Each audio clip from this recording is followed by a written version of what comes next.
Okay, I'd like to bring the Select Board meeting of January 21st, 2024 to the record, and do I have a second? Second. Motion been made and duly seconded. Roll call is in order. Ms. Fidler? Aye. Mr. Darcy? Aye. Mr. Kelly? Aye. Unanimous vote to open the Select Board meeting for January 21st, 2025. This meeting is being taped by MCM, and I'd like to invite you to join me in reciting our Pledge of Allegiance. I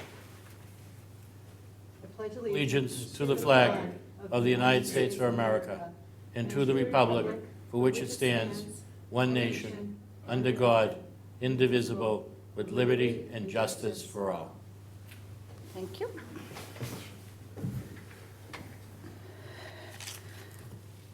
So this evening, we will be going into an executive session, and we will be returning to public session. And I'd like to make that motion. The board moves to go into executive session to conduct strategy sessions in preparation for negotiations with non-union personnel, or to conduct collective bargaining sessions or contract negotiations with non-union personnel, to wit, treasurer collector, to return to public session. Do I have a second? Second. Motion been made and duly seconded. Roll call is in order. Ms. Fidler? Aye. Mr. Darcy? Aye. Mr. Kelly? Aye. Unanimous vote to go into executive session to return to public session at the conclusion of the executive session. All right, thank you. This meeting back to order. Do I have a second? Second. Motion made and duly seconded. Roll call is in order. Ms. Fidler? Aye. Mr. Darcy? Aye. Mr. Kelly? Aye. Unanimous vote to return to public session from our executive session. Okay, thank you.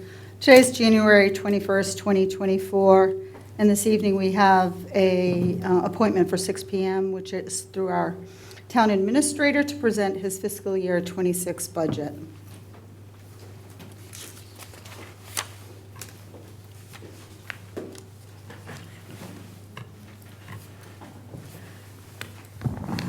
Thank you, Madam Chair. Yes, the floor is yours. I'm being joined by our treasurer collector, Sean Strobel, and our town accountant, Meg LeMay. So welcome, fiscal 2026. It's hard to believe. It's our operational budget. If we can flip the slide, please. Okay, budgetary achievements, it's an overview. FY 2026 budget includes a 3% increase, or $1,731,069 for the school department. General government has increased by $544,373, or 13.6%.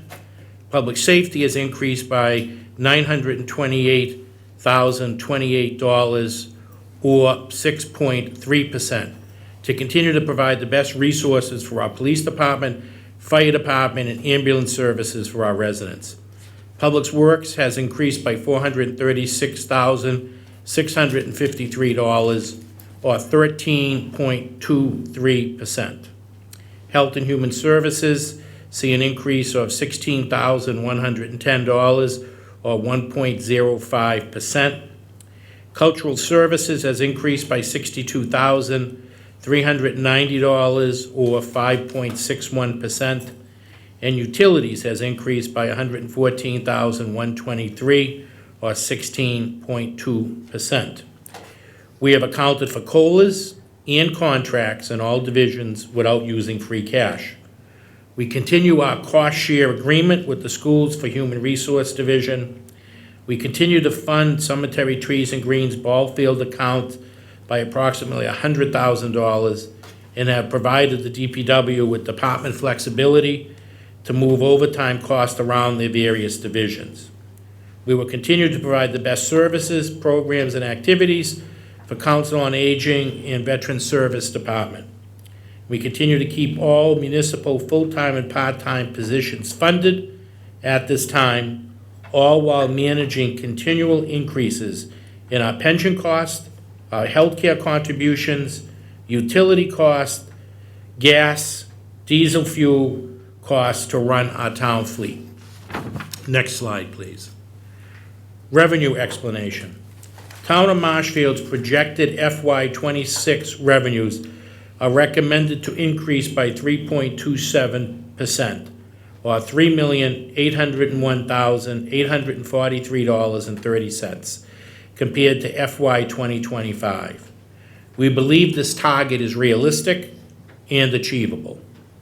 Our state aid figures are anticipated to be $19,123,522, or 2.5% over FY '25. Debt exclusion for the Furnace Brook Middle School and Marshfield High School decreased by $271,277.20, or a reduction of 4.6%. Total revenue projected for FY 2026 is $119,926,729, an increase of 3.27%. Next slide, please. Okay, revenues. I want to thank Sean for putting these great pie charts together. These charts identify total revenues on the right-hand side and a breakout by type of other revenues to fund our municipal budget. And like I said, revenues increased by 3.27 overall, or $3,801,843.30.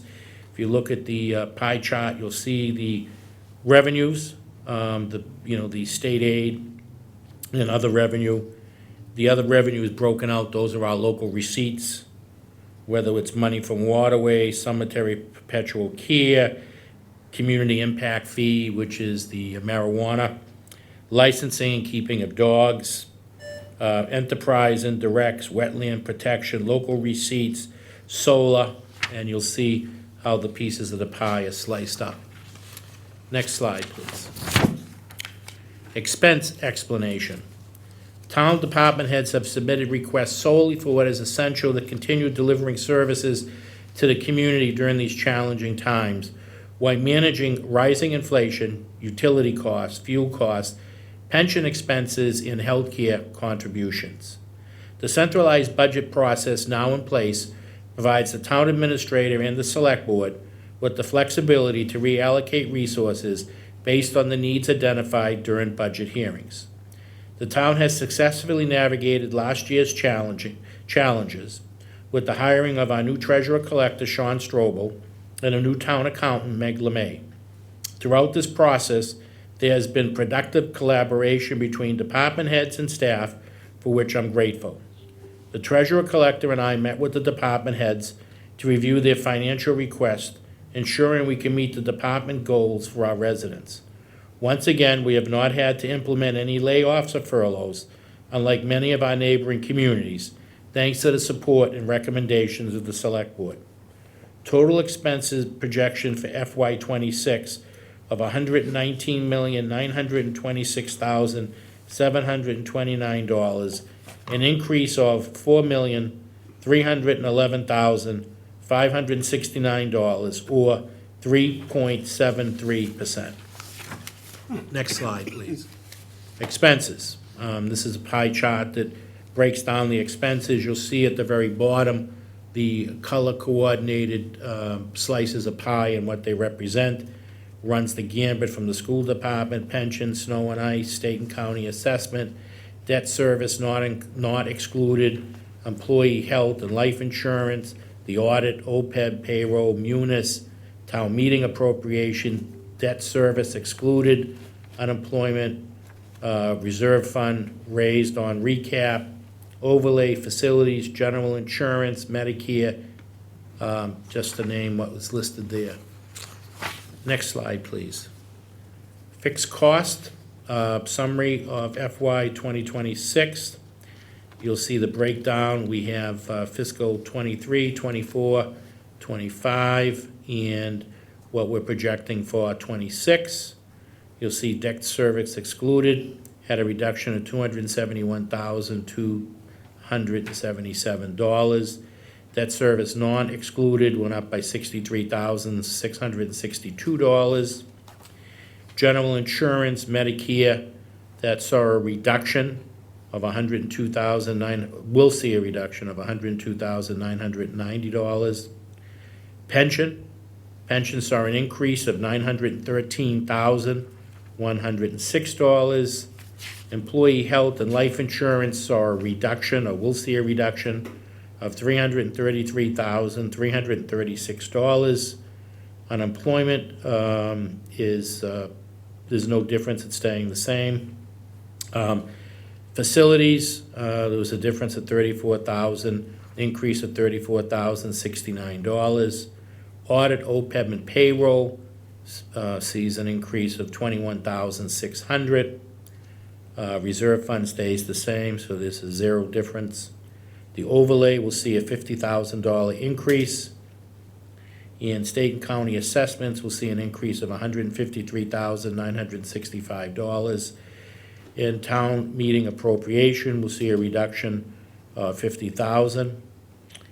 The total fixed cost projected increase over FY '25 is $478,799, or 1.49%. Next slide, please. Debt management. Capital funds appropriated by borrowing or other finance sources may not be used for operational expenditures in any capacity. The town makes certain that these funds are kept separate and are only used for the project for which it was appropriated by town meeting. The finance team, with guidance from the board, has a policy that does not allow inside debt costs to exceed 5% of our operating budget in total, nor excluded debt to exceed 10% of our operating budget in total. We have achieved both of these goals. Thank you, Sean and Meg. In total, department service expense has been reduced by $207,615. The reduction is due to the amount of principal paid down annually, which results in interest reduction, all while bonding our capital projects. Debt exclusion passed on November 19, 2020 for the new police station, the new DPW facility, the new senior center addition, and seawalls. Because of our conservative plan of debt management and uniform level principal annual payments, we have minimized our tax impact and will see the benefit of our conservative plan now and in the future. And down below just shows you the comparison of FY '23, '24. Those are actuals, FY '25 appropriation, FY '26 what's being requested, the differences, and the percent of the differences. Next slide, please. Debt FY '26 is $8,869,133. We have that total inside debt, $3,243,491. Total excluded debt, $5,625,642. Next slide, please. FY '26 general government. Total general government expense, $4,545,797. General government has reduced discretionary spending and IT costs due to the purchase of Munis. Proposed budget includes a 2% projected contractual increase to the salary line items for union and bylaw employees. The town initiated the transition to Munis for future operations on December 1st, 2022. Despite the complexities of integration, we have successfully navigated numerous challenges, resulting in more efficient and seamless operations. However, the continued use of 3 separate systems has caused delays in closing FY 2024. Full conversion to Munis is expected to be completed by 2027. Total, $4,545,797, an increase of $544,373, or 13.6% over FY '26. And in the pie chart below, you'll see how that's broken down. Goes to shows you general government, health and human services, utilities, public service, cultural services, unclassified, and public works. Next slide, please. Public safety. The town continues to promote and provide for its public safety personnel, including full funding for school resource officers at the high school, Furnace Brook Middle School, and the elementary schools. The FY '26 budget increased public safety by 6.33%. Plymouth County ARPA funds of $665,781 was allocated for the purchase of 2 new ambulances, which were received this fall.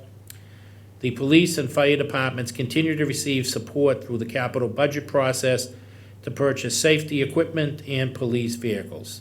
Public safety increase projected at $928,028, or 6.33%. Next slide, please.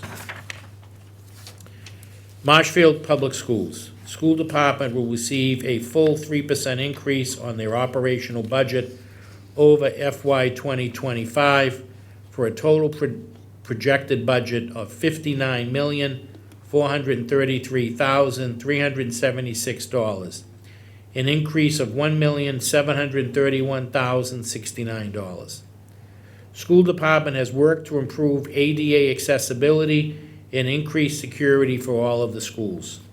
School department opened their new pre-K facility located at 255 Furnace Street in September of 2023, and it's operating at capacity. Capital budget funding and free cash have continued to assist the schools in maintenance, IT, and security-related issues. Next slide, please. Department of Public Works. The town continues to support the Public Works Department to provide the best services to our citizens. Public Works Division will see a 3.23% increase overall for FY '26.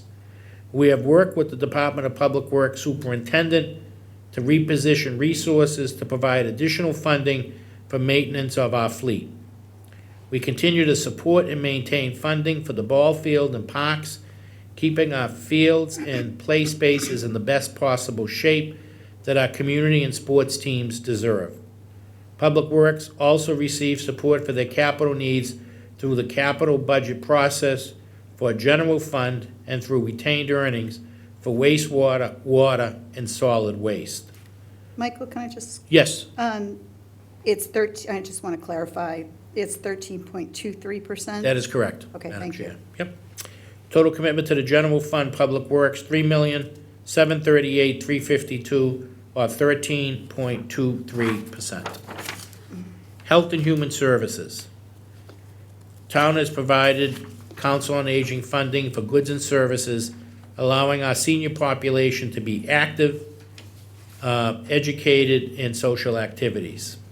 Continue to support the Council on Aging to create and implement an age and dementia-friendly steering committee and plan. Created a revolving fund for the Seaflower Cafe at the Senior Center. Increased funding for the Board of Health Agents, and continue to fund 1 part-time nurse to keep the town healthy during the aftermath of COVID and SRV. Total Health and Human Services budget increased by $16,110, or 1.05%. Next slide, please. Cultural Services. Library has taken on the task of increasing services by opening Sundays to allow greater access to the library's resources during the weekend. They continue with their book drop-off and pickup program, public Wi-Fi, and many cultural programs for the student and the public. Town continues to support our library and fund other cultural services, including Clam Flats, Veterans Memorial, and the Historic Commission's efforts. These cultural services benefit us all. Total commitment to our library and cultural services is $1,175,402, for an increase of $62,390 over FY '25. Utilities. Town of Marshfield is advancing its sustainability efforts through significant investment in renewable energy, battery storage, EV charging stations, LED lighting, and green building enhancements. Key initiatives include a solar array on the Cap landfill, photovoltaic systems on municipal buildings, and solar carports at schools, police, and DPW facilities. Additional EV charging stations are planned for the police department, town hall, and DPW, supported by battery storage. A recent grant has also funded 3 fast charging stations at town hall.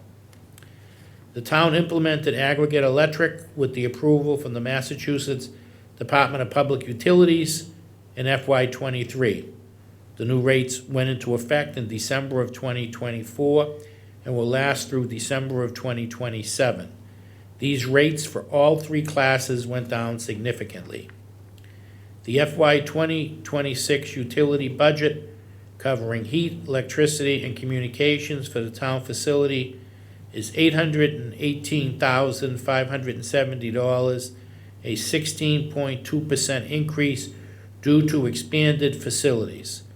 However, this is expected to be offset by energy credits from those renewable energy projects.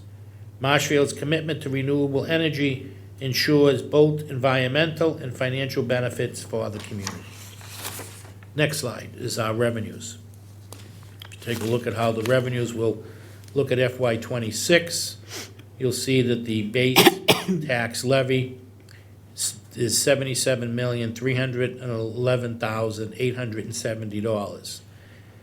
Statutory 2.5 increase is $1,943,034.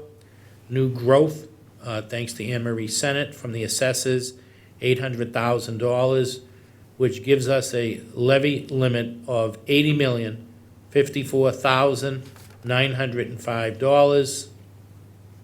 And Furnace Brook, Martinson, and Marshfield High School debt exclusion of the town is $5,625,642. So maximum total allowable levy for FY '26 would be $85,680,547. State aid is factored in at $19,123,522, less the offsets of $50,000, brings the state aid down to $19,073,052. Then we have local receipts of $12,372,272. And if we continue to go back, you'll see a community impact fee has dropped down to $21,000. And waterways is $30,000, wetland protections $30,000, licensing and keeping of dogs are $11,000, cemetery perpetual care is $60,000, enterprise indirects $1,748,388, solar panel revenue $900,000. That's total other revenue, which are local receipts, that was the $12,372,272. Plus those ones I just read, brings us to $15,172,660.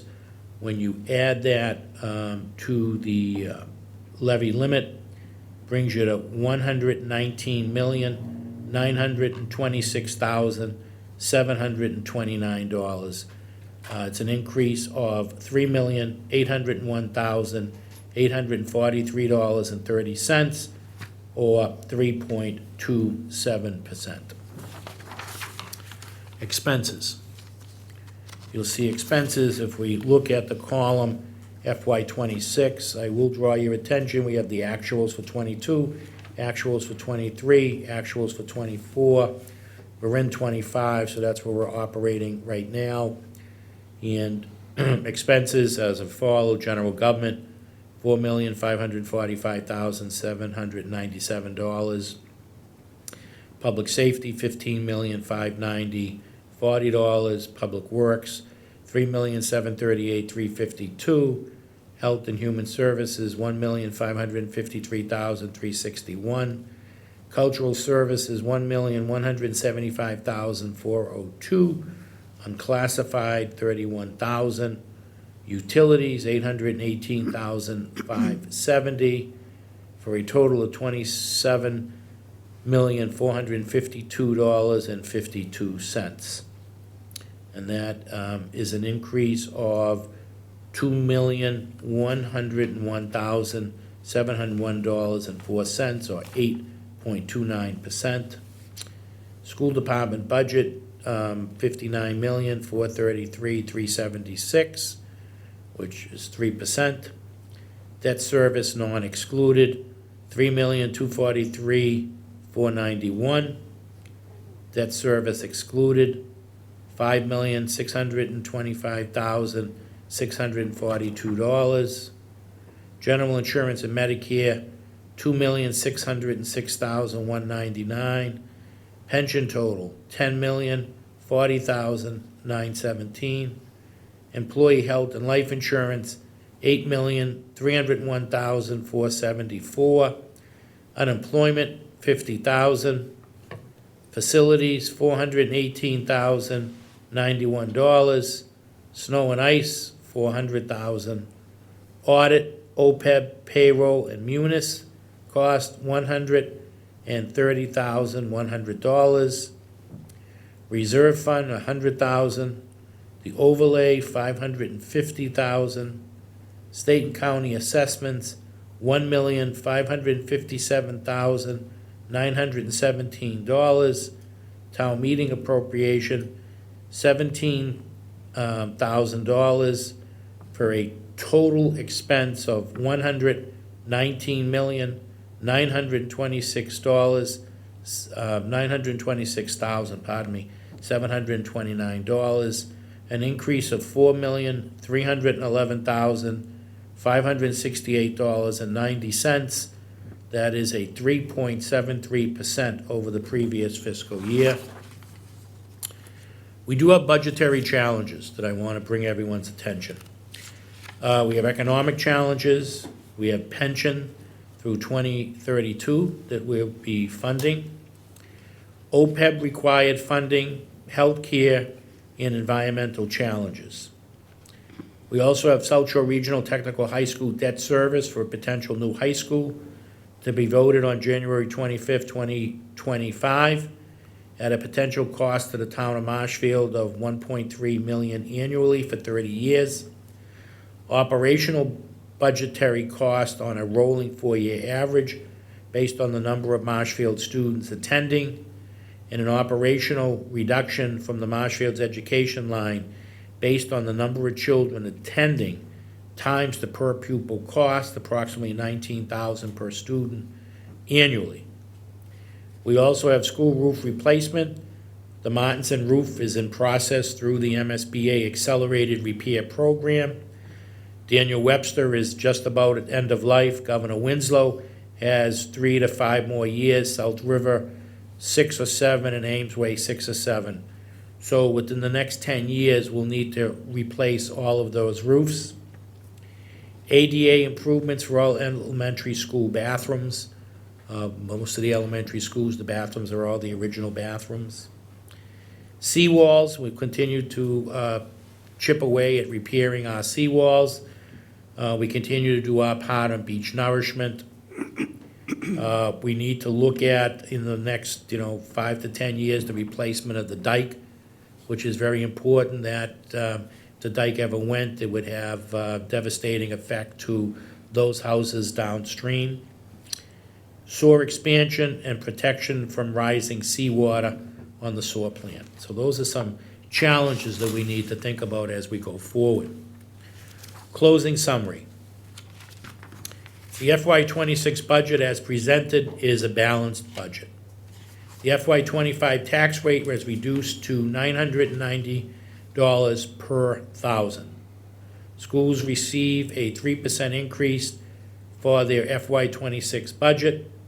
The school resource offices will be funded through the general fund SROs at the Marshfield High School, Furnace Brook Middle School, and the elementary schools. General government budget has increased by 13.6%. The Town remains committed to maintaining and enhancing its assets with recent upgrades such as the renovated bathroom, showers, and locker rooms at the fire headquarters, as well as ongoing improvements at Town Hall.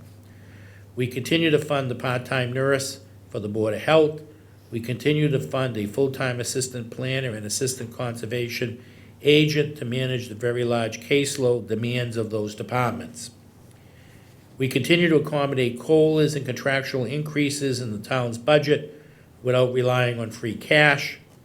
We have allocated an additional $928,028 to public safety funding for fire and police, reinforcing our commitment to safety and security for our residents. We continue to support the Cemetery Trees and Greens ball field account while providing the DPW with greater flexibility to manage their overtime expenses. FY26 budget will fund Robert Egan, who serves as the town's weight and measures consultant, responsible for making sure all scales in our town businesses are fair and accurate, including the scale at the DPW. The town, next slide, please.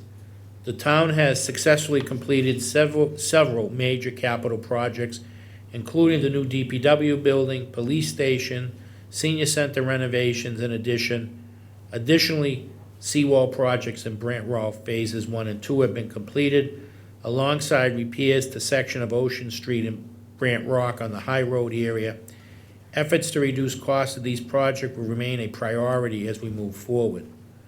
DPW continues to focus on critical water and sewer infrastructure improvements, including the $1.7 million ARPA funding Surf Ave project, which has been completed, and the $2.3 million towards the Plymouth Ave pump station, slated for completion in FY27. The Select Board assisted funding of these two projects by contributing $4 million in ARPA, American Recovery Act funding. The long-anticipated Brant Rock Esplanade project is also underway to enhance safety and traffic flow. The dog park opened in June of 2023, has been a great success and is enjoyed by residents and their canine companions, thanks to contributions from the Stanton Foundation, CPC Fund, Friends of the Marshfield Dog Park, and the Select Board.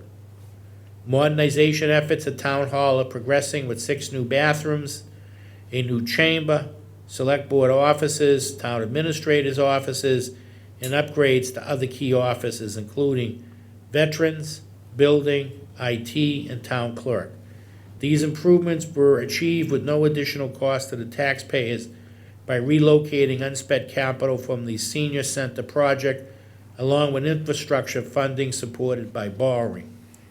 Finally, we will continue addressing maintenance needs for public buildings, thanks to the dedicated work of our Facilities Department and necessary funding approved by town meeting through free cash. Thank you.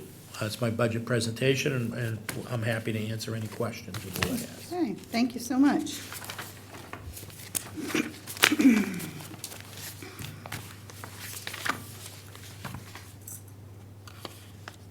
Eric, do you want to get started? I'll let you go this time. Well, thank you. Well, it's, before I got in tonight, I just received this paperwork, so I really haven't had time over the weekend to really take it all in. But I guess with our state aid, which you're anticipating to be at over $19 million, how much are we reliant on the state aid to operate the town? Well, the state aid, so the unrestricted money is what comes to us. That's about two point something million. The rest of it's Chapter 70, and that goes to the schools.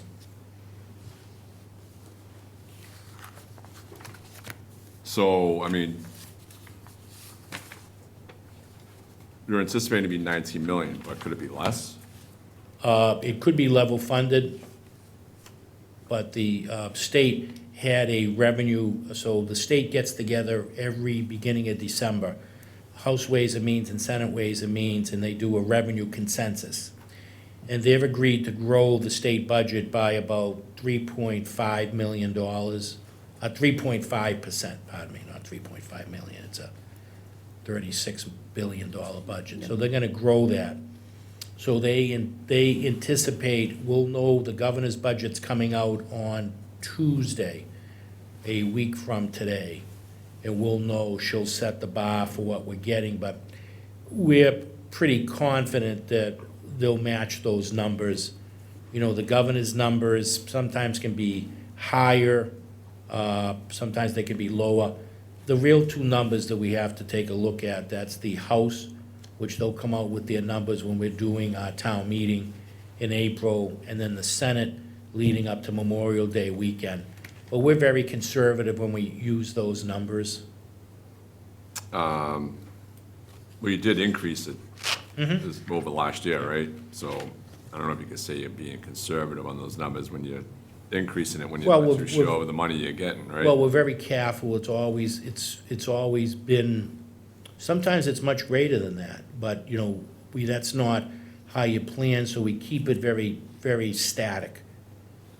I mean, my concern is, Mike, is that I look at the state aid to be like Christmas money. And I look at the budget, especially in the pie charts, to what I've studied at the moment, and, you know,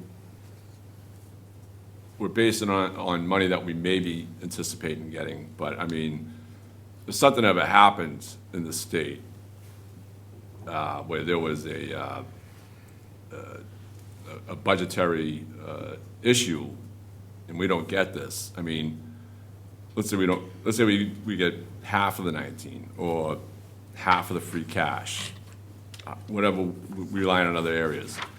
Where would that put the town in regards to a situation? Sure, those are all good questions. So first off, this process has nothing to do with free cash. So let's go on the premise, you know, so for instance, the state's managing a major issue you may have seen in the Globe today. It was a big story about a year ago. Under the former governor administration, they accidentally, according to them, used ARPA funds to fund unemployment. They have to pay the federal government back $2.5 billion. They structured a deal with the federal government. This was part of the discussion at that revenue meeting that they had in December, that they had met with the federal government to get on a payment plan. So they're on a 10-year payment plan. You know, so it will be, you know, about $210 million a year for 10 years to the federal government to pay that back. So that is something that, had the federal government not granted them that could have had a serious effect on their ability to give local aid. So they're on a payment plan, it's built into their budget. They have, you know, financial people that look at the economy and make a judgment, and they've been very spot on for the last 15 years or so. They spend a lot of time, House and Senate Ways and Means, analyzing a lot of data from professional financial people. But barring that, to your point, what would happen is that we would, you know, depending upon what local aid was reduced, you know, Chapter 70 would have an effect on the schools, the biggest effect, because they get you know, 4 or 5 times what we get. We get $2 million, a little over $2 million. Approximately, right? Well, we'd have to make cuts, absolutely. If the money's not there, we would have to make cuts. Yeah, Cuts in services, cuts in employees. That's what I'm looking at, you know, the whole thing is that we're basing on money that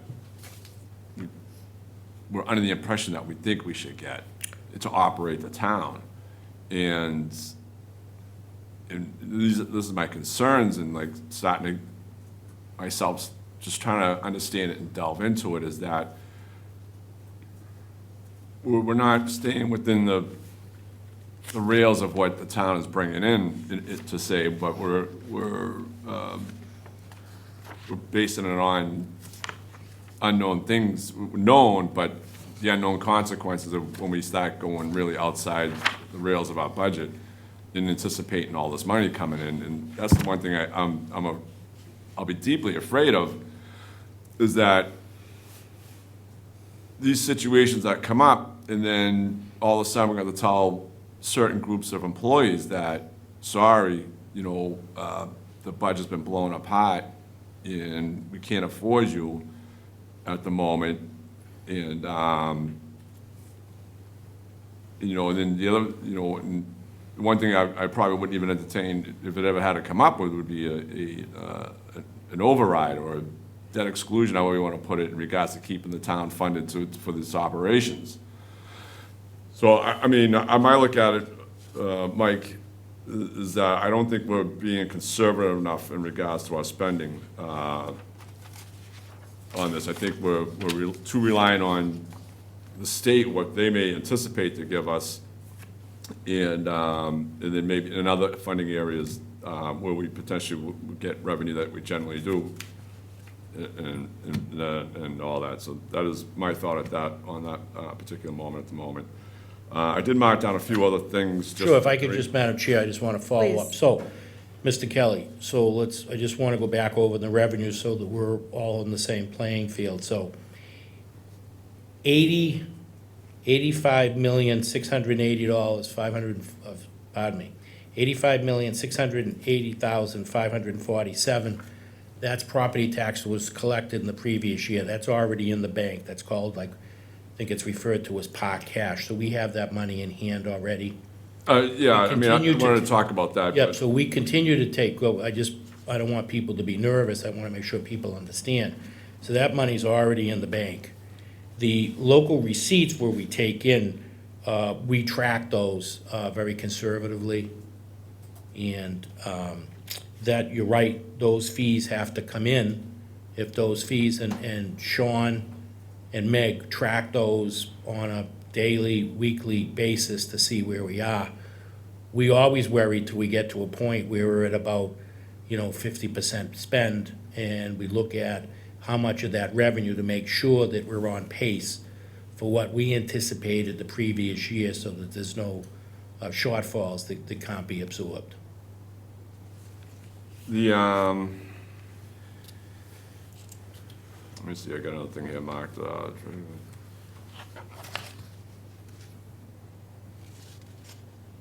Yeah, so on your expense explanation, Mike, just to let you know where I'm at. The treasurer collector and I have met with the department heads to review their financial requests, ensuring that we can meet the department's goals for our residents. Once again, we have not had to implement any layoffs or furloughs, unlike many of our neighboring communities, thanks to the support and recommendations of the select board. So there are other people around. I remember watching I think the Hanson Town meeting November 4th, and that was an eye-opening experience, because they're not giving anybody pay raises, nothing. I mean, they completely almost shut down their expenses. And their other concern was in regards to the South Shore Road Tech School being built, that that's gonna be another expense laid onto them that they may not be able to afford. So if I may, let me jump Yeah, in. So a number of the cities and towns around us that are having financial problems, they're either making budget cuts or doing overrides. They're doing that because they did one thing that we didn't do, and that is they used ARPA funds, which you gotta treat ARPA like we treat free cash. It's a one-time item. They used ARPA to build their budget and build positions, which then that has a multiplying effect on each of those years. So that's why some of those places, without me looking, but in reading the stories, I follow the same stories. I know Sean and Meg probably follow the same stories. And that's what we see. That's why you have to be so careful. ARPA, we bought big things. We bought a number of ambulances, buses, fire trucks.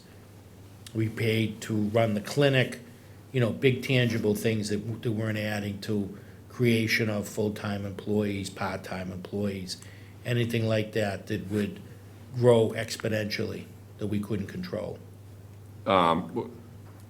Correct me if I'm wrong, ARPA was created, was it COVID that started ARPA? Yeah, so we had the CARES Act, which the Congress and the President put out right away back in 2020 to address, and then that was followed up with the American Recovery Act funds.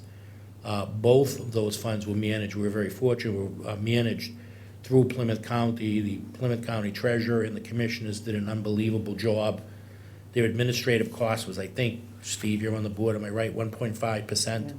Managerial cost for everyone else was like 5 to 6 times that. They put all of that money back in. We were the benefactor of some additional, Sean, 707,000 to close out our regional clinic. There was some cost that we carried, and they closed out that account for us. Were the positions created because of COVID that we are still carrying right now? No, those were, under a former treasurer collector and a former town accountant, they should have gone to the feds to pay for that, because the clinics and COVID and all that was managed through the federal government. Then there was a limited time of when you could put in for reimbursements. Some of those reimbursements were for food that you had to supply. You're not gonna get people to work if you're not gonna feed them, and they're working, 12 hours at the clinic inoculating people. There were costs for propane fuel, there were rental costs for the tents, emergency supplies, all of that stuff. So when everything was said and done, we inoculated about over 100,000 people. And the very beginning of it, and the reason I say that the federal government was going to guarantee those costs, is they told us when we first began, the biggest thing was to get people inoculated. And there were lines and lines of people. And then they were going to reimburse at $40 per shot. So we got millions and millions of dollars back to cover the cost, because, we relied heavily on our fire personnel who were trained to administer shots. They took a special course, and the COVID medication you had to mix, so they were qualified to mix that, to give out those shots. We relied on our police department. All of that was overtime, you had to pay overtime cost. But we were able to do that because we had the fairgrounds, and the governor and lieutenant governor allowed us to have that clinic. And, Plymouth County, supported us in the end to close out any costs that we incurred that weren't covered by the federal government. Yeah, it was just incredible, the mass amount of money they shelled out to make sure that everybody was vaxxed, I guess.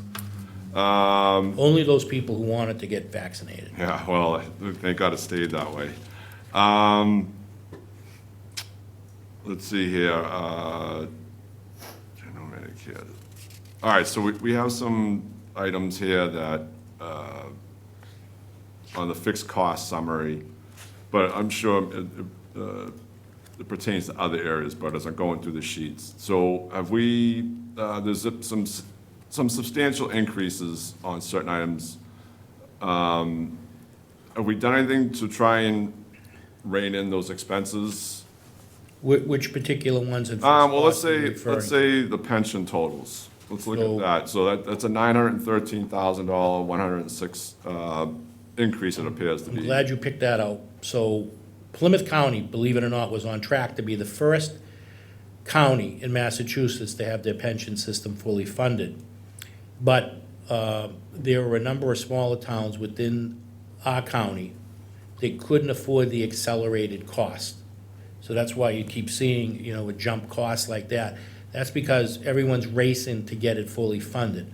Once it's fully funded, then we'll be on the hook for a residual amount of money, but substantially less than the 913. That was supposed to have been paid off in 2029. It now was extended out 3 years more to 2032 to give some help to places, the smaller communities like a Hanson, like a Halifax, and a few other of our municipalities in Plymouth County. But pension costs, they're budget busters like healthcare. Right. Yep. So that's why I was asking if there was any discussion of how to,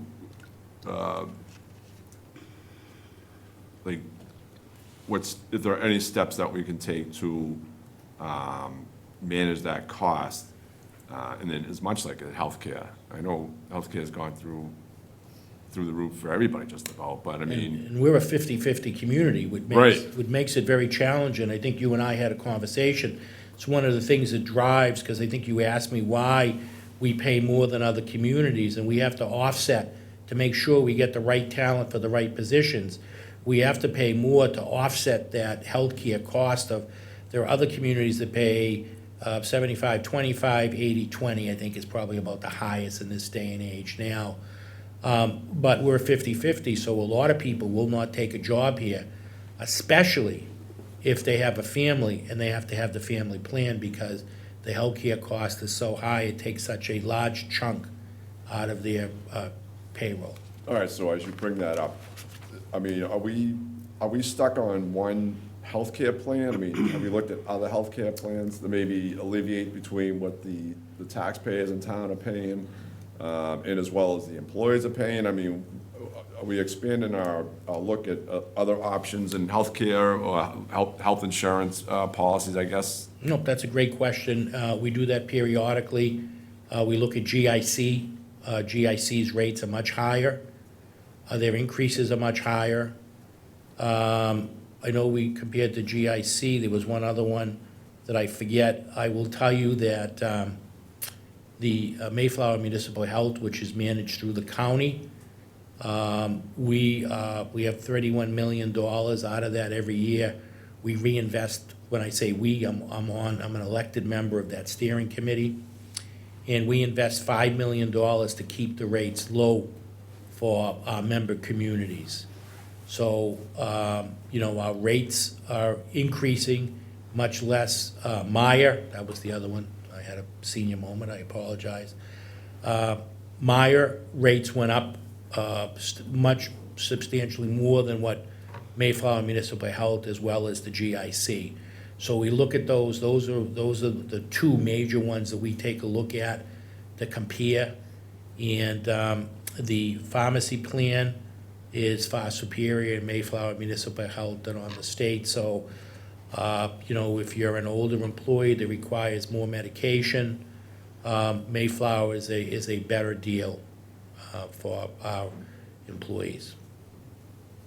All right, but, all right, so the way I'm understanding it, Mike, is you go out and look and see what everybody else is offering. Have you,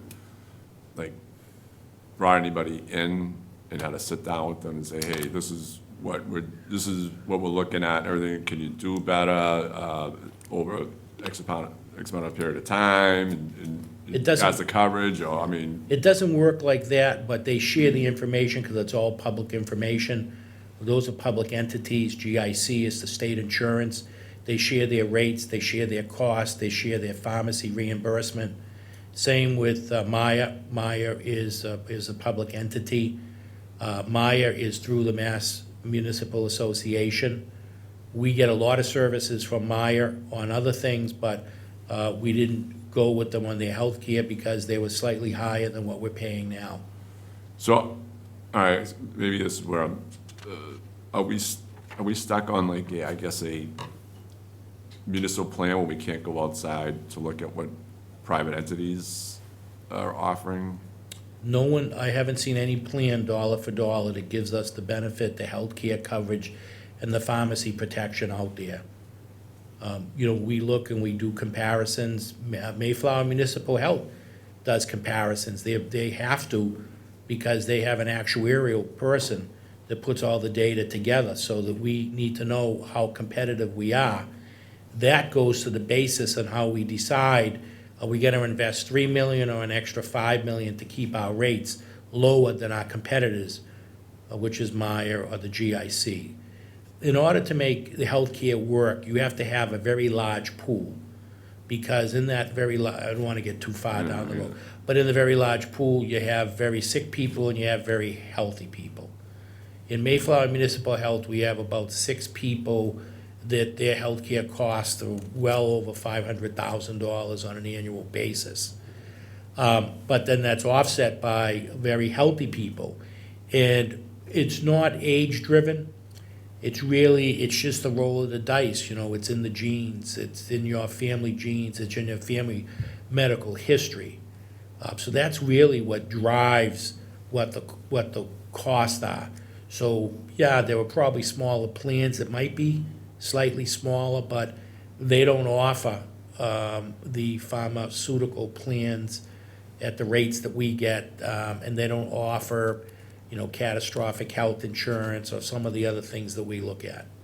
We try to be competitive, but healthcare is one of those things, people look at that. That's a major factor when someone's gonna take a job. And I know that because I've interviewed so many people over the last 8 years. And that's one of the things they look at here is what we're charging. And they wanna come to work here. They like Marshfield, they like all of the great things that are happening here. But like I said, if you're a family member, if you have a family plan, which we did, and my kids just got off, because you can have your kids on there until they're 26. They're both off, and believe it or not, it was cheaper for my wife and I to have a single plan. We each have our own plan, because the one thing that Mayflower Municipal Health doesn't offer is a one-off. So some of these, I think GIC offers a one-off. It's only slightly cheaper, than if you had two separate plans. You could have a family plan. It's a family plan called Plus One, so a husband and wife could have that plan. But outside of that, health insurance, pensions, utilities, those are the big budget busters that we constantly eye and make sure that we're where we need to be. I mean, I just look at that, like you're saying that we're trying to attract talent, but the medical plan is a big factor in it. And the whole thing is that, with the issue of the expense of the healthcare, it sounds like if we're not getting the talent, people know that, it's gonna cost us more money, because now we gotta spend more on attracting somebody to come and stay here. And then I would imagine that by that happening, we could offer them more money to come and stay here. That also will play into a factor in regards to our obligations to the pension. Because if their salary is going up, that means they're gonna, I imagine that That is their correct. pension obligations is gonna be substantially more. So everything seems to be, as I'm trying to get a grasp on everything seems to be intertwining, and that's why I'm asking if we've looked, at what other options we have. I'm not trying to diminish the coverage in any way, but what else is out there to, offset it, and as well as what programs are out there in regards to, like you said, prescription medications and all that. Is there alternatives that could be used in regards to offset those expenses for certain individuals on those plans?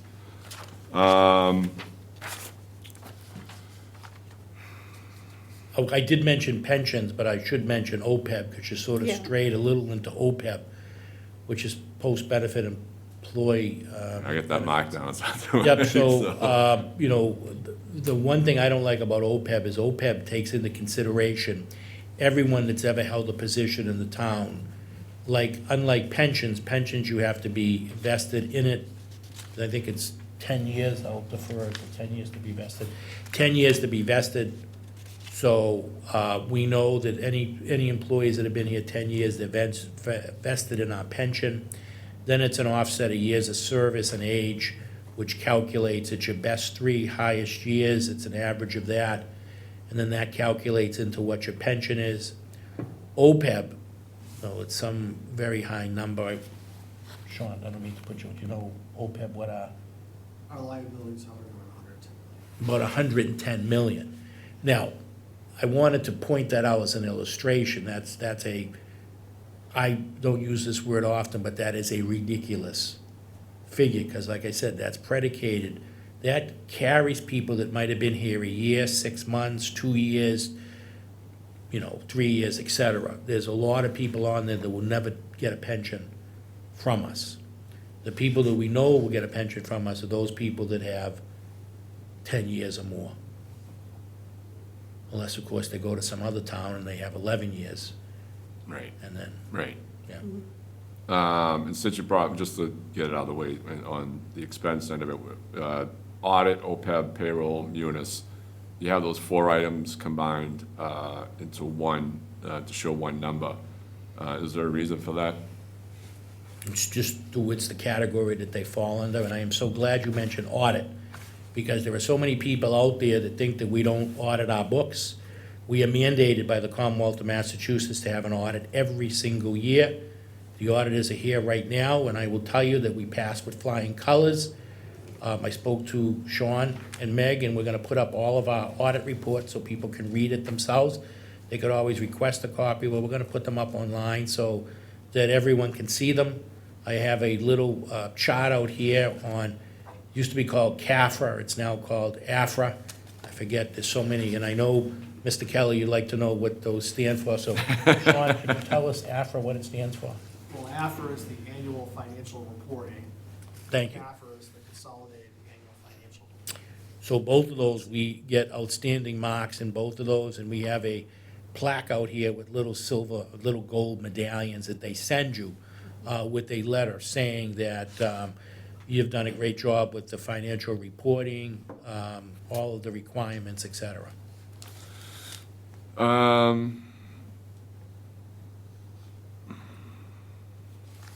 Eric, I don't want to cut you short. Yep. This fiscal year '26, we spend a lot of time understanding all of the details of this as we move towards town meeting and advisory and all these things. So I'm just letting you know, I had you go first because you ask a lot of good questions. I have a few questions that you haven't asked yet. I'm sure Steve has a few questions that he hasn't asked as well. So you can keep going, but I'm just giving you a heads up that we don't need to, I mean, we can get into the weeds here. Well, I'm just gonna say, obviously, I'm not gonna get into I- the weeds, because like I said, I just received it Yes, before I came so into the that's the meeting. point. But That's there why are I'm some wanting things- to just but share. but there are a few things that I just wanted to discuss. Right. And then you guys can take Well, over I from just there. thought it would be good for Madam you Chair, where if it's I, your if I first may, year to do. if I may, just for Sure. clarification, so Sure. I'll do another budget presentation. Yeah. I'll go through it much quickly than I did tonight for the advisory board, because next Monday night, the advisory board, under our charter, it's the fourth Monday, they'll be invited to hear the presentation, and then they're charged, they'll begin their process. They go through and they meet with the department heads to make sure that they're getting the appropriate amount of money, and they'll begin their process. So we'll have another opportunity, and next week, there will be as an action item for the board to vote on this. So we'll go through it again, there'll be time for more questions, and then a board vote. Can I just ask one? So you started to ask in the very beginning about how do we, I'm going to use the word bank, even though it's probably not the appropriate word. How do we bank on a fiscal year '26 based on preliminary data that we don't actually have and money we don't actually have? Right? Is that I would say that'd where be you were? a rough way of putting it, yeah. Can you simplify your thought process in that? Because a budget is determined by statistically different fiscal years prior. So, I mean, I know Chapter 70, we can look it up on the website. We can see Chapter 70 funding for every town that's received Chapter 70 funding. Sure. Going back years and years. So we know that that obviously there's no ding, ding, ding, you're going to get, $115 million, 100, whatever, for any of these things. You're not going to get that, but there is a strong possibility of receiving that. And as we're going through a budget like you would at home, you didn't get your paycheck yet, but you're gonna know that you're gonna get it, so you're gonna be able to pay your mortgage next week. I don't know if that's how Well, you fit it. you but- hope, Yeah, I know, but I mean, anything we like have that. to, have some sort of planning pathway in the budgeting I of our town. I don't disagree with you on the planning of our budget, which I would look Okay. at, that's where we're in right now. I think I My kind of concern- said that a little bit, but you I kind of think I probably got got where a I gist had. of what you're saying. Yeah. So, my concern is that we're basing this budget on numbers that, yeah, we could get it, but the whole thing is that, if we don't for some phenomenal reason, then we're gonna have to make tough decisions in all that. And the whole thing is that I would rather go lower than what we're projecting and stay within those rails. And, and if we get more, then, all right, then we can work it from there, but then, I would look at that, if we get more than what we anticipate, then we could probably pay some, either debt off or some upcoming projects off, that may not require a override or whatever else like that. That's So I the way I'm think- looking at it. I think we're just I think the word being conservative is I would say that would be perhaps- fair. is I- perhaps where Yeah. it's caught up. No, So absolutely. We But need to just measure that. Just so that everyone, because there'll be a lot of Yeah. people watching Yeah, this. yeah. So we already have 85,680,547 in the bank. Mm-hmm. So it's the difference between that and the 119,926. I can tell you I've been involved, the state aid has always come out. There's only been a few times where we received less aid than the previous year, and that was during severe economic times and recessions, none of which we're going into this year. The state government has their receipts. They operate the same way we do. So the taxes that were paid in the previous fiscal year is the money that that's how they can accurately predict how much money that they can spend. The actuarials require them to do that because they used to do it slightly differently. And they got into, in the 80s and the 90s, there were lots of problems. But historically, it goes up at about 2.5%. Sometimes it does go up more, but we build in at the 2.5%. Very rarely has it ever.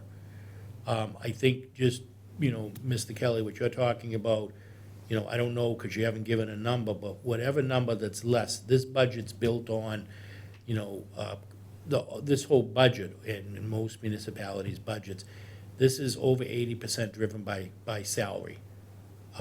Town government is the people. Well, not to cut you off, but is it salary and benefits or just salary? Salary and benefits, yeah. And benefits? Yep. Okay, yeah, right. So unfortunately, in the worst-case scenario, to your point, I think you asked me at the beginning, what happens if we don't get the local aid? So, the local aid, Chapter 70, that would be a huge hit for the schools. Huge hit. A lot of layoffs if they don't get Chapter 70. For us, $2 million, that would be a big hit too. We'd have to do layoffs also. No, that's what I'm looking at, Mike. Yep. That's all. Yep. On utilities, Mike, the town of Marshfield is advancing sustainability efforts through significant investments in renewable energy, battery storage, EVs, charging station, LED lighting, and green building enhancements. Not to say I'm entirely against everything here, but it's to my understanding that the new administration came in and I don't know what the executive order is, but I think they wiped out this whole green initiative, I think, or something like that. So. I did watch, I did actually. Okay, so. Cut you off, I so did let- watch. Let me ask and then you can. I know wind respond. power is like one of the big ones. So we're in this whole green initiative thing, and then with the new administration, where are we with all this, especially with we've already done some spending on some of these things, I guess you could say. So, as you know, town meeting voted down twice the money to do the roof, so now, we went from a price tag of $4 million to probably conservatively $12 or $14 million at today's dollars when we have to do those roofs. Photovoltaics, we've invested some money in that. We have money coming from the carports at the police station. We have a big chunk of funds coming in once the photovoltaics are installed on the cap landfill. And then beyond that, we'll have to take another look. I know the dog park is in the queue to have carports, which will be kind of unique, that will provide shade maybe some of the fields, things like that. But we don't count any of that money because you don't generate until it's built. All right, let me ask you this question. I'm glad you brought that up, because it's one thing I've been thinking of, especially with what we have out there for solar voltaics at the Cap landfill.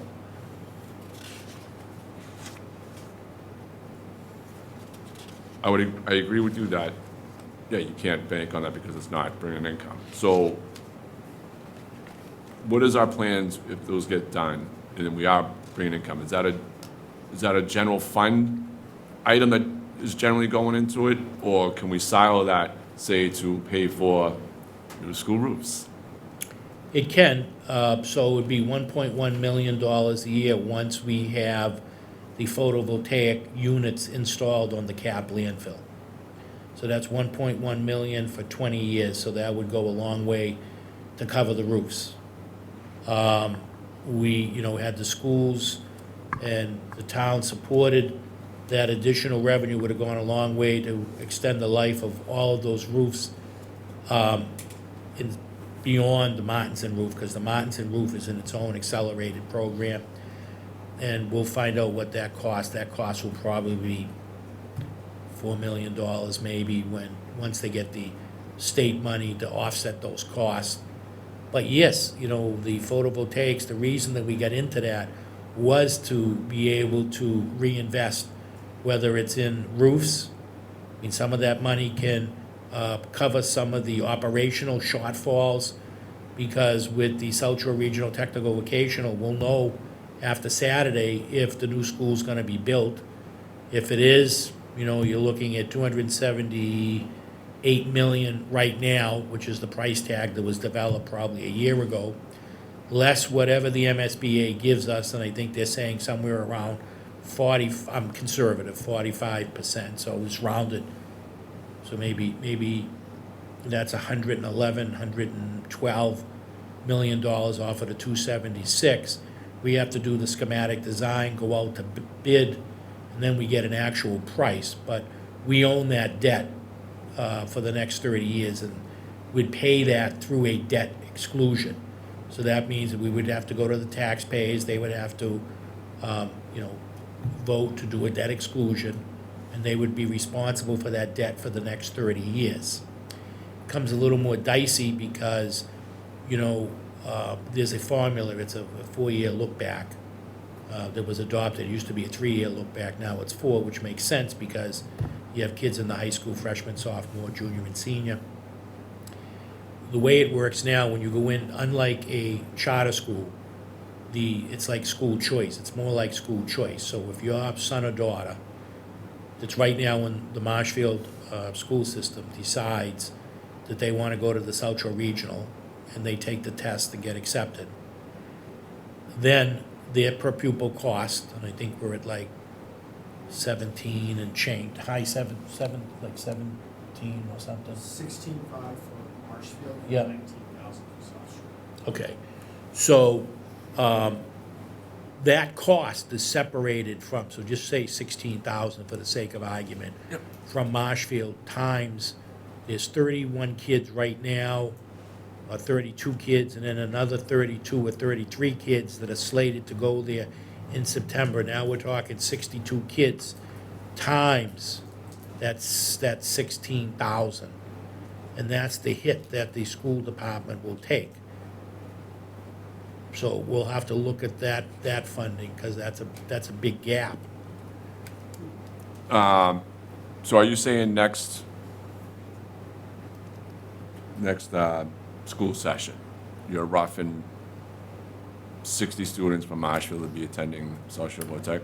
Yes, we already have like 31 or 32, and another 31 or 32 kids are slated to, we won't know until they've been accepted if they choose to go forward with that. That's correct. It's become very Not just popular the here. freshman class, he's Right. referring to the entire, Yeah, because you pupils, all the can go in pupils as a in that. sophomore, junior, or senior. Yeah, that's what I wanted to get. Yeah. Yeah, thank you for bringing that up, Lynn. Yeah. That's what I was trying to get. I think I'm Yeah, trying to Go ahead, say- follow the go ahead. bouncing ball. Yeah. so it's not, like, actually, I guess you could look at it. So let's get clarity on this, I guess. So right now, what do we have? Kids in 9th grade or 10th grade? Or both? We have kids all in all 4 grades. But when we entered, so when we just got in 2 years ago, right? Yes, but we still allow kids to get in, just that we had to, if you. No, I understand Okay. that. So, but the whole thing is now we have allocated seats, I think at 9th and 10th That is correct. grade, right? So then next year there'll be the new class, but then you'll have more freshmen coming in. So then what is the total number that we'll be looking at once the 4 years, we're in it for 4 years? What's the total number we're looking On at? average, about 120 kids we could have there. 120 kids roughly. Times 20, that's about a, $2 million outlay, a direct hit to the operational school budget, because that per pupil cost will travel with them to the South Shore VOTEC. So we have that cost to keep our eye on. We have the cost of the debt service if the new high school gets approved. We are paying $40,000 a year towards the stabilization fund for 10 years. And, since we're talking about it, just so everyone knows, even if people voted no in Marshfield, we still get the school, because it's why it's called a special district. So it's the cumulative total of the vote. So all you need is one more yes than a no's, and the project passes. All right, unfortunately, Oh, I gotta go down this road. So, We're on utilities, I don't know how we got to. yeah, all right, Mike, so. Okay, before you go down that road, let me just say, because all of right. utilities, you started Yes, let's- to say let's something clean that about one up. utilities. The reason, people watching, just so they know why utilities went up, we doubled the size of the senior center, we doubled the size of the police station, and we doubled, or more than that, of the DPW. So that's, electrical light and stuff like that, so that's the utility. Okay, All right, back to- no, so just back it up a little bit. Yep. I understand all that. I'm just saying, under the new administration we have, I believe they're doing away with the green initiative. I guess, I would imagine that's like funding going towards it, everything else like that. So what does that look like, I mean, in regards to the green initiatives, I guess, that have been pushed? No, over the I think years? that's a good question. I'm not an expert. We'll have to wait and see, because a lot of the green stuff is also funded by the Commonwealth. So you're referring to the federal programs that are being, Yeah, curtailed. because that's, Yeah. without me knowing entirely, just Only the feds, right. getting word of mouth from somebody, Yep. hey, there's an executive order on this and on that. I saw it on TV last night. I saw the president Okay, sign it. all right. So getting back to social VOTEC, unfortunately. Well, no, fortunately, but in regards to this. So, all right, so you're saying that even if it fails in Marshfield, it's a cumulative vote and everything. But the only thing is, if you read the law on it, right? And it says that if it fails, let's say if it fails in Marshfield, that means Marshfield doesn't have to pick up. They can't kick us out, but they can't kick us out either.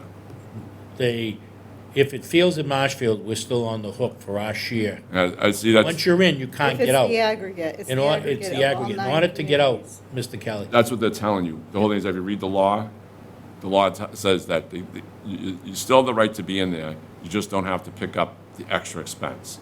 So, Who's the "they"? when you say they, I mean, Well, you just referred to a legal, no, I'm just saying in regards to the law. So if So you read the law, said- if you read, I believe it was 16D, it states in there that if a town opposes it, that by right, they can't get kicked out, but they just can't add any more students, and they wouldn't pick up any extra expense on it. So the whole thing is that you have that, but in regards to you bringing up that within 4 years, we could be looking at 120 students, and if I'm correct, looking at what was sent to me today, but I always had I was under the impression of it in the past, or wasn't able to ask the question in the past meeting, but so our debt will be based on potentially 120 students. If we were to be accepted into if the new school was to pass, our debt would be based on 120 students going there? Our debt will be based on a real number of students that are attend. 120 Not what was students. accepted, not what was accepted, but those kids that chose to go there. So yes. 120 If students. there were 30 kids in each of the classes, yes, that'd be 120. Yeah.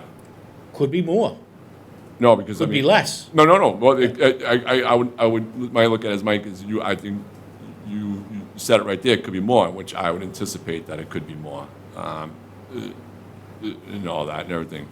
So, those are real numbers, 'cause I know, I believe, what you sent me earlier today from, Mr. Hickey was, I think the numbers that they were projected numbers, what they called it, I think it was like in the realm of, I think, 60 students or something like that, if I remember correctly. So, but we're looking at a double amount of that, and I don't know what the percentage would work out to be in regards to what our shared debt would be at the end, at the end of this. So, We're already at 60, the numbers are pretty on spot because we already have 31 or 32 kids already going there. And Yes. another 30-something have been accepted, and that's only in 2 years of the program. Correct. Yeah. yeah, but we could add roughly in 4 years, we got to roughly add another 60 to it, maybe even more than that.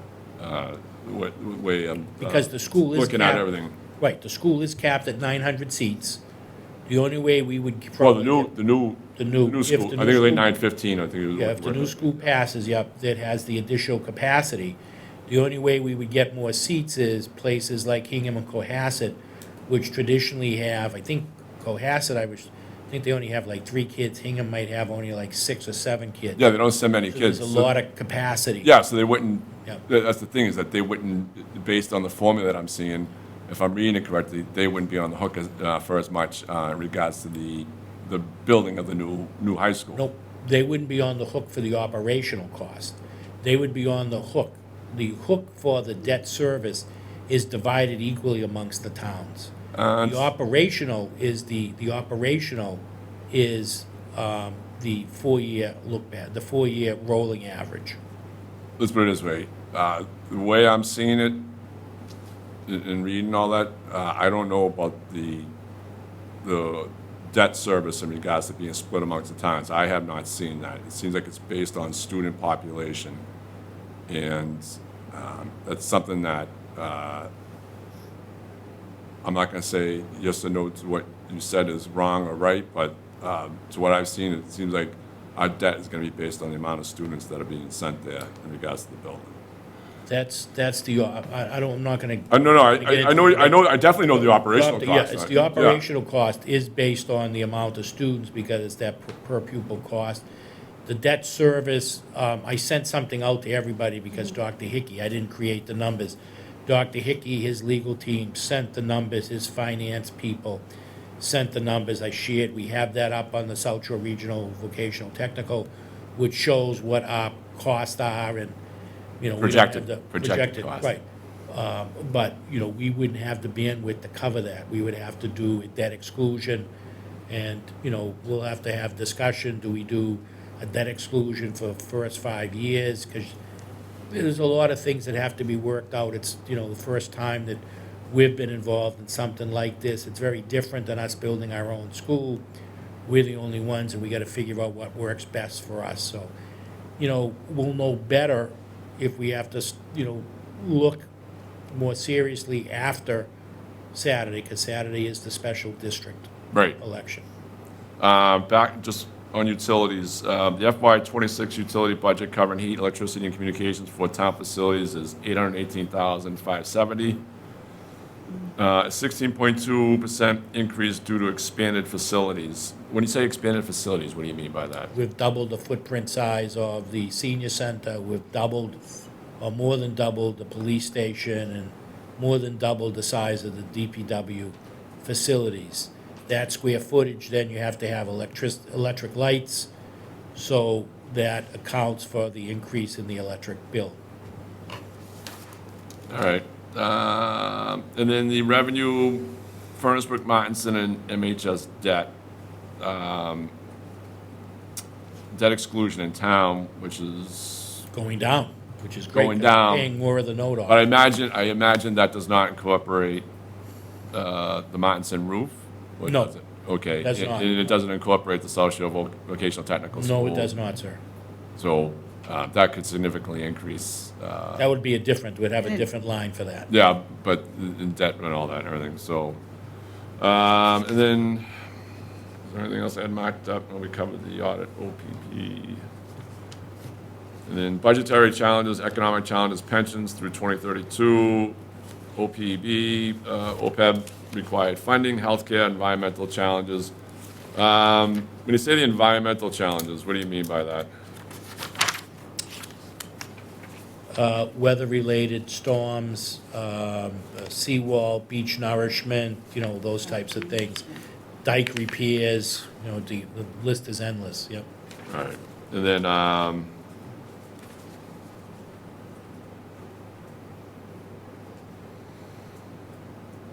closing summary, you have modernization efforts at Town Hall are progressing with 6 new bathrooms, a new chamber, select board offices, the town's administrator's office, and upgrades to other key offices, including veterans, including veterans. Actually, what is, something, I don't know, maybe I'm this with the comma there, including veterans. So is that supposed to be veterans building or all together? There's a comma in there. No, so veterans, so we did the veterans office, we did the town accountant's office, we did the building. Oh, building commissioner's commissioner. office. Okay, all right. Yep, IT and town clerk. Yep. These improvements were achieved with no additional cost to taxpayer by reallocating unspent capital funds from the senior center project along with structural. So, I mean, even though there was no, you didn't take it out of what I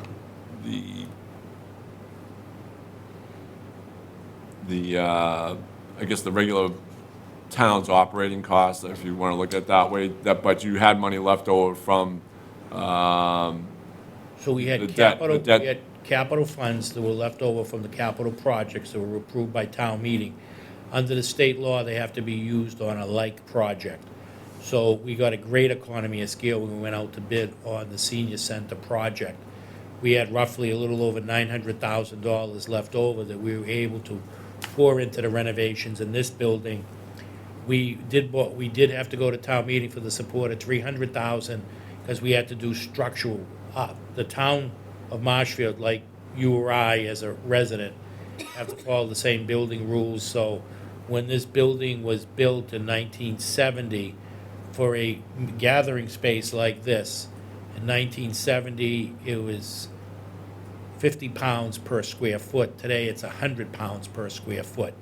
So we had to tear open all the walls downstairs and put engineered steel to meet the state building code. So we did need that 300,000. So that plus the 9, it's about 1.2, 1.3 million dollars. So no, I was just, I could see both mindsets on it. I mean, when you say, all right, we already had the money from another project, no additional cost, but I just look at that, it's still an additional cost to the taxpayer at the end of the day because they're paying for it one way or the other.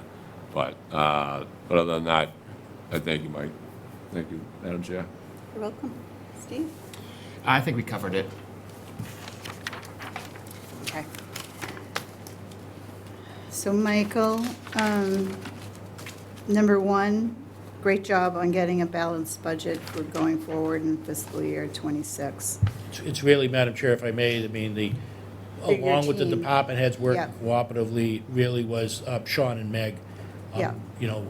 I'm just delivering the message. I know It you was are. their work to get us to this point. I know you are, and I know that there's been a cooperative effort with your departments and, really trying to bring it to where it needs to be. So that's, when you're looking at the percentage increases that we're seeing,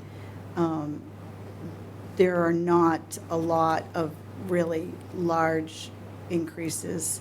I do have a couple, and then we'll be done for the night, Sure, okay? yeah. I'm happy to answer questions. I appreciated all the questions from Mr. Kelly. No, Eric asked a lot of questions, Darcy, and I if you think of appreciate stuff, it. we're gonna redo this And next we've week. done this for a long time, so, and like I said before, Eric, we're going to be working on this. I know that. Well, you guys already been to this road. Yeah, no, that's so why I wanted you to go first, so that's I appreciate good. that. Thank you. I don't want to make sure, we want to make sure we all understand, because there is a lot to it. So if you could just look at the revenues pie chart on page 4, if you wouldn't mind pulling that up, IT? Page 4?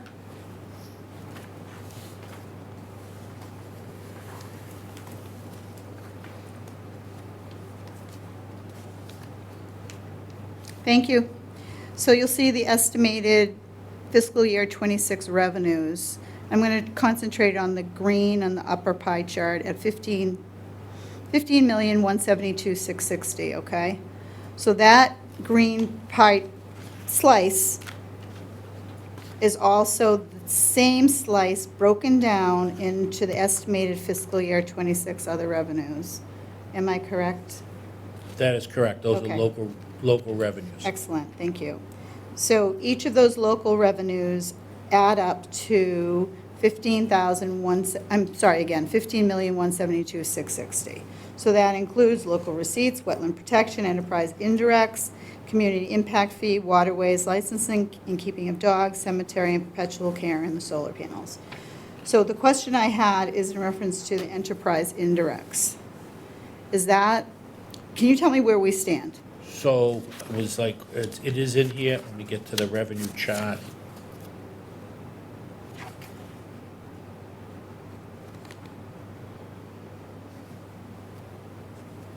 I want to say, let me just see, I should be able to find it. Sean, if you want to, is it 1.6? 1.7. 1.7 million indirects are in here.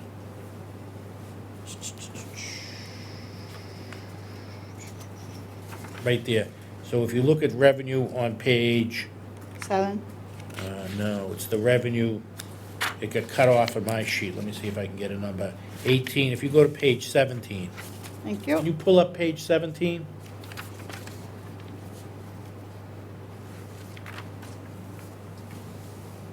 So you'll see, is that the right page? Let's see. Under cemetery perpetual I see it care, at you the see bottom, above enterprise solar. indirect, Yep. 1,748,000, yep.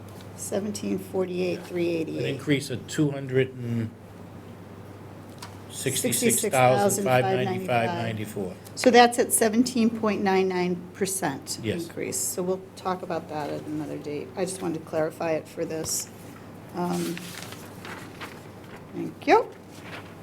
Sean did a good job. One of the things to do a deep dive, so you go into the, making sure that the people that are in the various, whether it's water, solid waste, or Wastewater.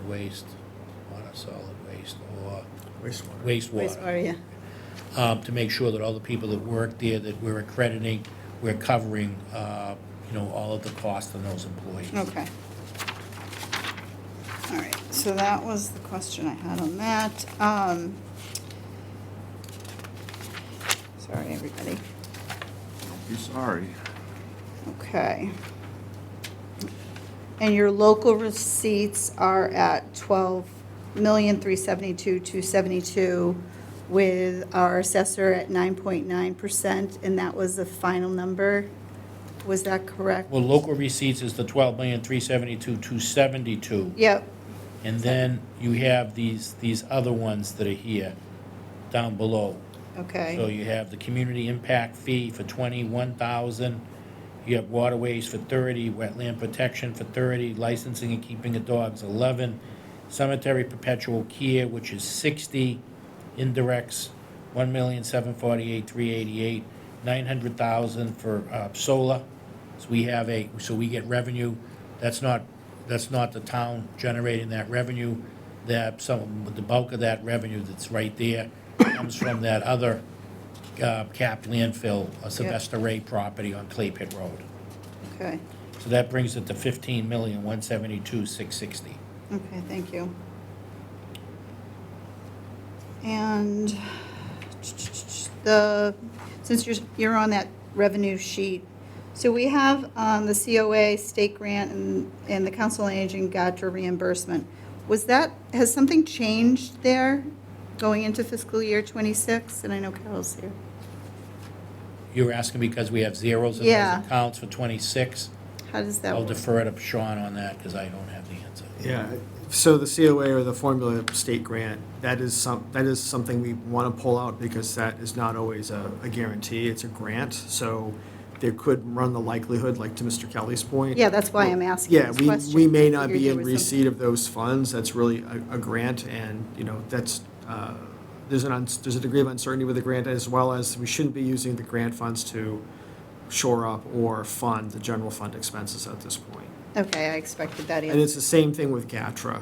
The GATRA is simply that, it's a reimbursement. So again, there isn't a guarantee of those reimbursements from GATRA, and that's I would say, a revenue source that we don't want to necessarily build our budget upon, so that is why those two things are backed out of the budget. Okay, And Madam Chair, if I Yes. may, so this gets into Sean takes a very conservative approach to Mr. Kelly's point. Sean went through and looked at every single item in revenues, every single items in expenses, and grants is not something we should be building the budget on because they are unpredictable. and I would agree with you. So I know this is not really, it's something that I have like stuck in the back of my brain from previous years, and I know it's not a big number, but where is the unclassified on, Oh, if we tell you On that what's an expense. unclassified, then it won't be unclassified. I know, it's getting I was late. hoping Everybody's getting a someone little asked that punchy. Good one. So we're at 31,000. It was a carryover on the requests from fiscal year '25, and now it's into fiscal year '26. So just to, can you just help me to understand what that means? I'm going to defer to Sean on that. Thank you. Let me pull it up. Bear with me just a moment. I know it is getting into the weeds, but it's like right on the tip of my brain.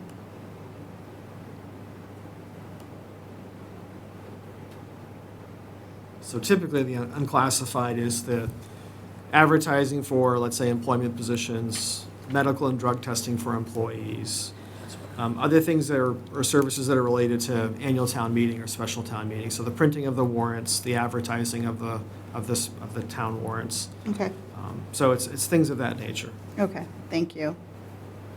And Eric talked about utilities and the numbers there, so I'm not going to rehash that again.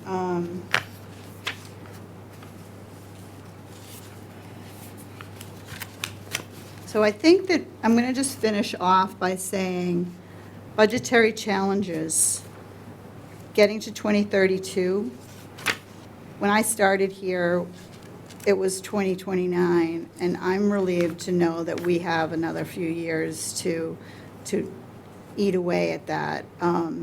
So that's a good thing, but it's still the same number. We're still dealing with the same, it's just like pulling off the Band-Aid a little slower, right? That is correct.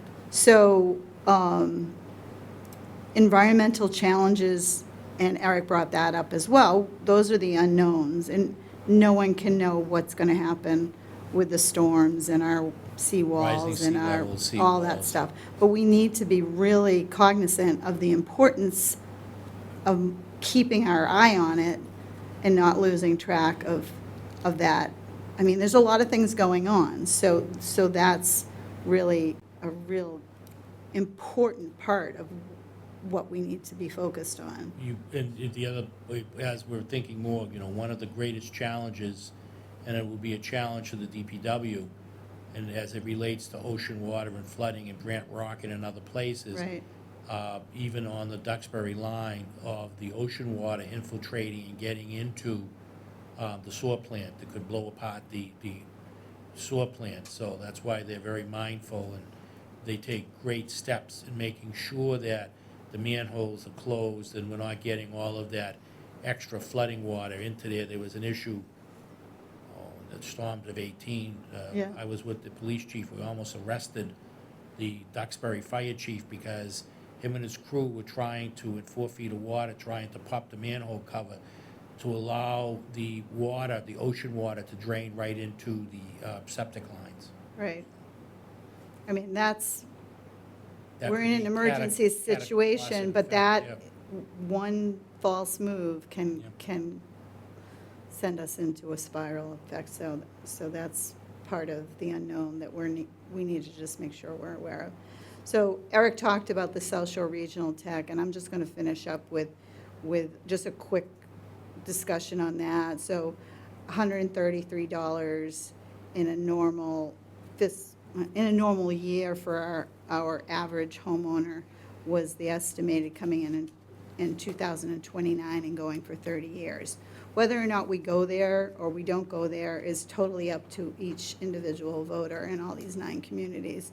So when we get to that understanding of where we're headed with that, we'll have another really in-depth discussion, because I know Eric's really involved in it, I'm involved in it, and Steve is as well. So at this point, it's up to the voters to determine how they want to move forward with that.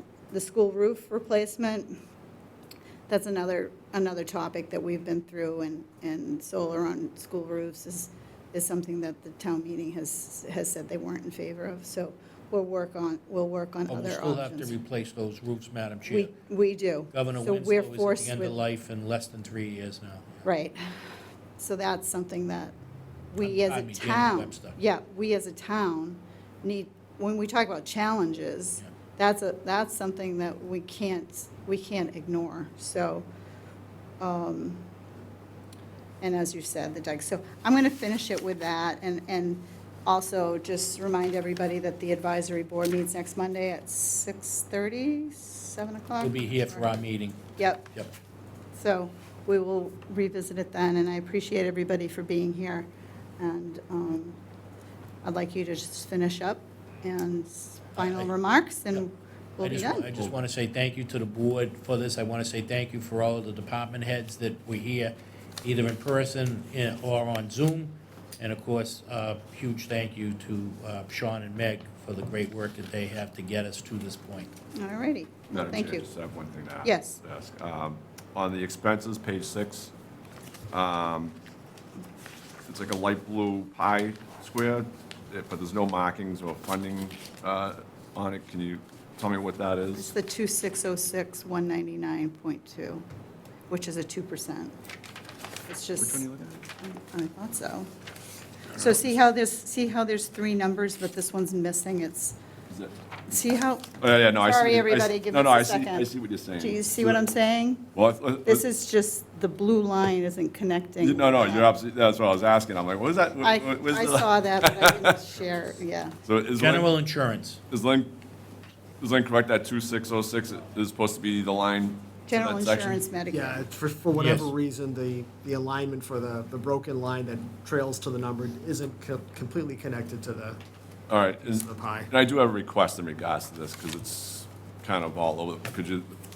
Is it possible to put what is going underneath the number amount?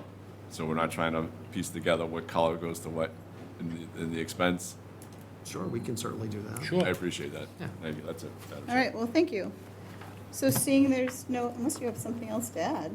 That's pretty thorough. All right, seeing no further business on the agenda, the board moves to adjourn our special select board meeting. Do I have a second? Second. Motion been made and duly seconded. Roll call is in order. Ms. Fidler? Aye. Mr. Darcy? Aye. Mr. Kelly? Aye. Unanimous vote to adjourn for the evening. Thank you, everyone. Thank you.